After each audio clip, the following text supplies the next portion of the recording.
February 14th, 1943. Dawn broke cold and pale over the Kasserine Pass in western Tunisia. The wind carried the scent of cordite and burning rubber across the valley floor, where the twisted wreckage of American half-tracks lay scattered like the broken toys of some careless giant. German grenadiers of the 21st Panzer Division moved through the carnage with methodical efficiency, their boots crunching on spent shell casings and shattered glass. Among the debris, they found something that made them pause: ration tins still warm to the touch, stamped with English words they could barely pronounce. Spam, chocolate, condensed milk, coffee. Real coffee, not the chicory substitute they'd been drinking for months. One young soldier, his face still smooth beneath the dust and grime, pried open a tin of peaches and stared at the golden syrup inside as if it were liquid sunlight. He had not seen fruit like this since before the war. His hands trembled slightly as he lifted the tin to his lips. 200 kilometers to the east, in a command tent erected beneath the shadow of coastal cliffs near Sfax, Generalfeldmarschall Erwin Rommel sat alone with his maps and his doubts. The victory at Kasserine should have filled him with satisfaction. His forces had smashed through the green American troops like a hammer through glass, inflicting over 6,000 casualties and capturing vast quantities of equipment. It was the kind of tactical triumph that once would have earned celebration, perhaps even a congratulatory telegram from the Führer himself. But Rommel felt no joy. He had seen something in those 2 weeks of fighting that troubled him more deeply than any defeat, something in the way the Americans learned, adapted, and refused to break completely even in the face of disaster. He had faced the British at Tobruk and Gazala, had dueled with Montgomery across the breadth of North Africa. He knew the rhythms of European warfare, the careful calculus of supply and maneuver that governed battles between professional armies. But these Americans were different. They fought with a strange combination of chaos and abundance, ignorance and innovation. And behind their initial failures, Rommel sensed something his fellow commanders could not yet see: the stirring of an industrial and military colossus that, once fully awakened, would be utterly unstoppable. The irony was not lost on him. Germany had spent 4 years conquering Europe, forging an empire that stretched from the Atlantic to the gates of Moscow. They had perfected the art of blitzkrieg, had demonstrated to the world what disciplined soldiers and superior tactics could accomplish. Their generals were veterans of campaigns across Poland, France, the Balkans, and Russia. They had every reason to feel confident in their superiority. And now, in the deserts of North Africa, they faced an enemy that seemed almost comically unprepared. Troops who had never seen combat, led by officers who confused map coordinates, using tanks that caught fire too easily and tactics that belonged in textbooks rather than battlefields. The German High Command looked at the Americans and saw only what they wanted to see: amateurs playing at war, wealthy civilians in uniform who would crumble at the first real test. Rommel had thought this too in the beginning. He had shared the casual contempt of his peers, but 2 weeks of combat had taught him otherwise. The battle for Kasserine Pass had begun on February 14th with a German assault that should have been a routine operation. Rommel's plan was straightforward: punch through the American positions in the mountain passes, fan out into the Allied rear areas, and disrupt the enemy's entire defensive line. His panzers rolled forward expecting the kind of collapse they had engineered so many times before, and initially, it seemed their expectations would be met. American infantry units broke under the assault. Tank battalions retreated in disorder. Command structures fractured. Radio communications descended into chaos. By any conventional measure, it was a rout. German officers watched through their field glasses as American soldiers abandoned equipment and fled westward, and they congratulated themselves on another demonstration of Teutonic superiority. But something was wrong. The Americans were retreating, yes, but they were not surrendering. Small units continued to fight even when surrounded. Artillery batteries stayed at their guns until the last possible moment. And everywhere, that strange abundance of material that seemed almost obscene to soldiers who had learned to hoard every round of ammunition, every liter of fuel. Rommel noticed details that others missed. He saw that American units, even in defeat, maintained radio discipline better than he had expected. He observed that their artillery fire, though sometimes poorly coordinated, was absolutely devastating when it did find its target.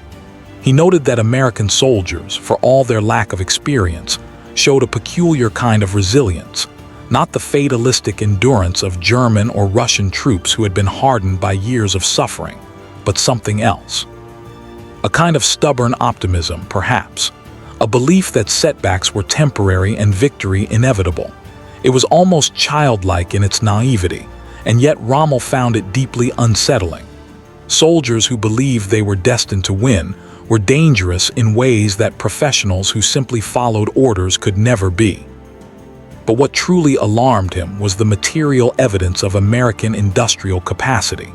As German troops occupied abandoned American positions, they found supply dumps that seemed to contain more equipment than some entire Wehrmacht divisions possessed. The ration tins that German soldiers prized as souvenirs were just the most visible symbol of a deeper reality. American soldiers ate better than German officers. They had medicines, bandages, and medical supplies in quantities that seemed almost wasteful. Their vehicles, for all their mechanical flaws, were produced in numbers that defied comprehension.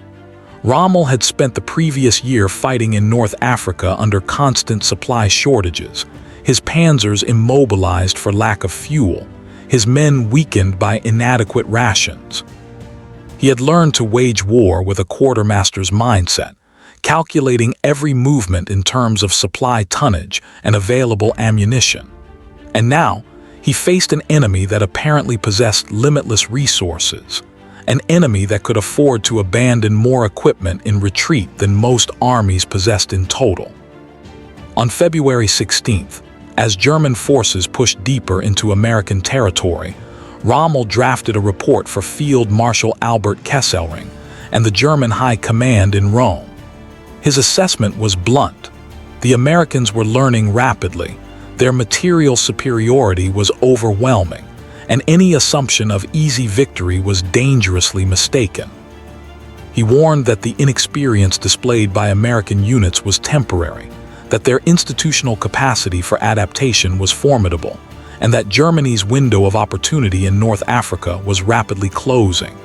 The report was received with polite acknowledgement and quiet dismissal. Kesselring and the other senior commanders had their own assessments, based on their own victories and their own understanding of warfare. They had seen the Americans break at Kasserine. They had captured thousands of prisoners and hundreds of vehicles. Why should they accept Rommel's pessimistic warnings when the evidence of American weakness was so abundant? Rommel was brilliant, yes, but he was also known for his tendency toward caution when supplies ran low, for his willingness to retreat when other commanders would press forward. Perhaps the Desert Fox was simply losing his nerve. This dismissal would prove catastrophic, though the full weight of that error would not become apparent for weeks. The German commanders were making a fundamental mistake in their analysis, one rooted in the very qualities that had brought them so much success in earlier campaigns. They were evaluating the Americans based on contemporary performance without accounting for institutional capacity for improvement. They looked at green troops and saw only green troops, not recognizing that these same soldiers would be veterans within months. They saw tactical failures and assumed tactical incompetence was permanent, not understanding that the American military culture emphasized learning from mistakes at a speed that German forces, for all their professionalism, could rarely match. Most crucially, they could not truly comprehend the implications of American industrial power because they had no frame of reference for an economy of such scale. Germany had spent years preparing for war, converting its factories, rationing its population, extracting resources from conquered territories. They were efficient, disciplined, and ruthlessly organized. But America was something different. An industrial democracy that had not yet fully mobilized, that was still converting from peace to war production, and that already possessed productive capacity beyond anything Europe had ever seen. Rommel understood this because he had studied America before the war. He had read about the country's industrial output, had seen the statistics on steel production and automobile manufacturing. He knew, in an abstract way, what those numbers meant. But the reality of that industrial power, witnessed in the wreckage of battle, carried an emotional weight that statistics could never convey. Every abandoned American Jeep represented a factory somewhere in Michigan or Ohio producing vehicles at a rate of thousands per week. Every discarded rifle meant another armory turning out weapons by the trainload. And those chocolate bars and tins of fruit that German soldiers hoarded as treasures, they were throwaway items in the American supply system, routinely distributed to frontline troops who often discarded them when packs grew too heavy. The psychological impact on German soldiers was subtle but real. They were winning battles while simultaneously confronting evidence that they were losing the larger war of production and supply. February 20th marked the high point of the German offensive. Rommel's forces had penetrated 50 miles into Allied territory, had inflicted humiliating defeats on multiple American units, and had created a genuine crisis in the Allied command structure. But Rommel could see that the offensive was already losing momentum. His fuel supplies were running low. They were always running low. Allied air superiority, temporarily disrupted by bad weather, was reasserting itself. And most telling, the American resistance was stiffening with each passing day. Units that had broken in disorder on the 14th were fighting with considerably more effectiveness by the 20th. The same army, the same soldiers, but somehow different, hardened by a week of disaster into something more formidable. On February 22nd, Rommel ordered a withdrawal.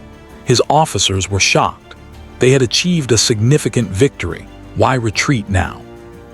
But Rommel saw what they could not, that the strategic situation was untenable, that his extended supply lines were vulnerable, and that the Americans would soon counterattack with forces he could not hope to match. He was correct. The withdrawal from Kasserine marked the beginning of the end for Axis forces in North Africa, though the final defeat would take 3 more months to unfold. American and British forces, now operating under unified command, began a systematic campaign to compress the Axis perimeter around Tunis. American units, bloodied but educated by their defeat at Kasserine, fought with increasing competence. They had learned in the most brutal way possible the difference between training exercises and real combat. They had discovered which tactics worked and which didn't, which officers were capable and which needed to be replaced, which equipment was reliable and which required modification. The American military system, for all its chaos and inefficiency, possessed an institutional willingness to identify and correct mistakes that the German high command, despite its professionalism, often lacked. German officers operated within a rigid hierarchy where admitting error was difficult and changing doctrine even more so. American officers, drawing on a more egalitarian culture, were more willing to abandon methods that didn't work and adopt innovations from below.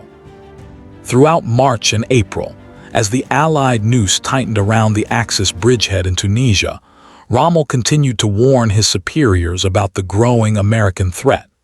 He filed reports detailing the increasing sophistication of American tactics, the improving coordination between different arms of service, the relentless pressure of material superiority. He argued that Germany needed to evacuate North Africa entirely, to conserve forces for the defense of Europe rather than waste them in an unwinnable campaign at the end of an impossible supply line. His warnings were ignored. Hitler had ordered that Tunisia be held, and held it would be, regardless of military logic. Rommel, his health failing and his advice consistently rejected, was recalled to Germany in early March. He would never return to Africa. The forces he left behind would surrender in May 1943, with over 275,000 German and Italian soldiers entering captivity. It was a disaster comparable to Stalingrad, though it received less attention in the historical memory. But the real significance of Kasserine and its aftermath lay not in the tactical details. but in what the battle revealed about the nature of the conflict. The German commanders who dismissed Rommel's warnings were operating under assumptions that had been valid in earlier phases of the war but were rapidly becoming obsolete.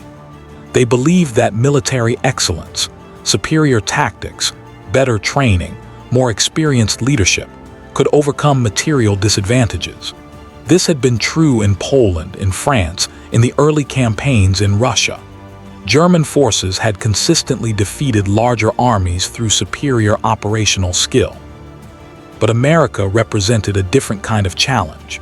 It was not simply a larger army or a wealthier nation. It was an industrial system capable of producing military power at a rate that rendered traditional calculations of force ratio meaningless. A German panzer division might destroy an American tank battalion in combat, only to find that the Americans had replaced their losses within weeks, while German losses were permanent. A German tactical victory might cost the Americans 300 tanks, but those 300 tanks represented a few days of production from Detroit factories, while German losses of 30 panzers were irreplaceable. This was the reality that Rommel tried to convey, and his fellow commanders refused to accept. They could not believe that mere material abundance could overcome the qualitative superiority they knew they possessed. They had been raised in a military culture that venerated skill and discipline, that celebrated victories achieved against numerical odds, that disdained reliance on material wealth. To accept Rommel's warnings would have required them to acknowledge that the qualities they most valued, professional expertise, tactical brilliance, operational excellence, were becoming secondary to the brute facts of production capacity. It was a psychological impossibility. They were like master craftsmen in the age of mass production, refusing to believe that factories could replicate what took them years to perfect. The American soldiers themselves sensed this dynamic, even if they couldn't articulate it clearly. They knew they were not as skilled as their German opponents, at least not initially. They knew their tanks were inferior in many technical respects. They knew their tactics were borrowed and their experience limited. But they also knew, with a certainty born from their own background in the world's most productive economy, that they had resources the enemy could not match. Every American soldier had grown up in a society of relative abundance, where consumer goods were mass-produced and distributed, where ordinary families owned automobiles and radios, where even modest households possessed material comforts unknown to European peasants. That abundance was not accidental or magical. It was the product of an industrial system of staggering efficiency, and that same system was now turning its attention to producing instruments of war. The chocolate bar in a soldier's ration pack was thus more than just food. It was a message, a proof of concept, a demonstration of industrial capacity. It said, "We can afford to ship luxury items to soldiers in the field because our productive capacity is so great that doing so costs us almost nothing." It was a form of soft power that German soldiers, raised in an economy of scarcity even before the war, found almost incomprehensible. By the summer of 1943, as Allied forces prepared to invade Sicily, the transformation of the American military was nearly complete. The Green troops who had broken at Kasserine were now veterans who had learned their trade in the hardest school imaginable. American tank doctrine had been revised to account for the superiority of German armor. American infantry had learned to coordinate with artillery and air support. American logistics, already formidable, had become the envy of every army in the world, and the production statistics that Rommel had warned about continued to accelerate. American factories were now producing a bomber every hour, a tank every 20 minutes, a rifle every 3 seconds. The numbers were almost abstract in their enormity, so large that they ceased to have intuitive meaning, but their effect was concrete and devastating. Germany was fighting a war of attrition against an enemy that could sustain attrition indefinitely. The German generals who had ignored Rommel's warnings after Kasserine would spend the next 2 years learning the same lesson over and over again, in Italy and France, and finally in Germany itself. They would win tactical victories and lose strategic campaigns. They would destroy enemy units only to face fresh replacements within days. They would execute brilliant maneuvers that accomplished nothing because the material balance was so overwhelmingly against them. And always, there would be that nagging sense of fighting against something incomprehensible, not just an army, but an industrial system that seemed capable of producing military power without limit. They had ignored the warnings because accepting them would have required acknowledging that the war was already lost, that no amount of tactical brilliance or operational skill could overcome the fundamental disparity in productive capacity. It would have required them to admit that they were not just fighting America, but fighting the future, a future in which wars would be won not by the most skillful soldiers but by the most productive economies.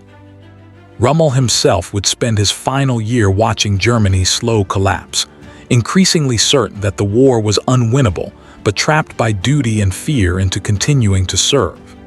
He would eventually become involved, peripherally, in the plot to assassinate Hitler, not out of moral revulsion, though that played a role, but out of a clear-eyed assessment that Germany's only hope for survival lay in negotiating peace before total destruction. The plot failed, and Rommel was forced to commit suicide in October 1944. He died knowing that his warnings had been correct, that the disaster he had foreseen at Kasserine was unfolding across all of Europe, and that the German High Command's refusal to accept hard truths had doomed millions to pointless death. In the end, the story of Kasserine Pass and Rommel's ignored warnings is not really about one battle or one commander. It is about the collision between two different types of power, the power of professional military excellence and the power of industrial abundance. For centuries, wars had been won by armies with superior training, tactics, and leadership. Skill mattered more than size. Quality trumped quantity. But the Second World War marked a transition to a new kind of conflict, one in which industrial capacity became the decisive factor. The Germans understood war in the old terms. They had built an army that embodied classical military virtues, discipline, professionalism, tactical brilliance. What they failed to understand, and what Rommel glimpsed in those 2 weeks of fighting at Kasserine, was that those virtues were no longer sufficient. They were fighting a 20th century industrial war with 19th century assumptions about what made armies effective. The American soldiers who survived carried their own lessons forward. They had learned that initial defeat was not final, that mistakes could be corrected, that material abundance, while valuable, was not a substitute for competence and courage. They had learned that their enemy was skilled and dangerous, that victory would require not just more resources but better application of those resources. But they had also learned something else, something that gave them confidence even in defeat, that they represented a system capable of producing, learning, and adapting at a pace their enemies could not match. They had tasted defeat and found that it was survivable, that their society could absorb losses and continue fighting. That knowledge, more than any tactical lesson, was what transformed them from defeated troops into the core of a victorious army. Decades later, military historians would study Pass as a case study in tactical failure and institutional learning. They would analyze the mistakes made by American commanders, the skill demonstrated by German forces, the operational details of the battle itself. But the deeper significance of lies in what it revealed about the nature of modern war, that in conflicts between industrial societies, material capacity ultimately determines outcomes more than tactical excellence.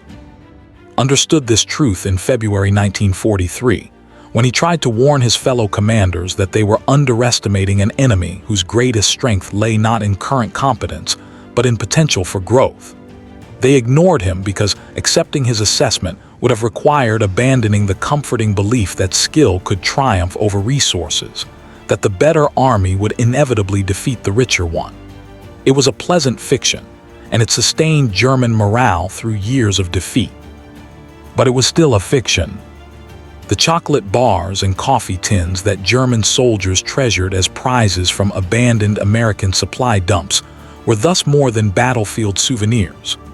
They were artifacts of a larger truth about the war, about the collision between scarcity and abundance, between the old order of European empires and the emerging dominance of American industrial democracy. They were small, tangible proofs that Germany was fighting not just another nation, but a different kind of society entirely. One in which ordinary soldiers ate better than enemy officers, in which abundance was assumed rather than rationed, in which the capacity to produce exceeded any traditional military calculation. Saw these chocolate bars for what they were, harbingers of inevitable defeat. His fellow generals saw them only as evidence of enemy materialism and decadence. That difference in perception would define the rest of the war.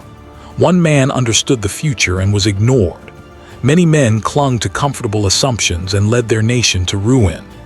The chocolate bars remained, scattered across the desert, slowly melting in the North African sun, sweet, abundant, and utterly terrifying to anyone wise enough to understand what they represented.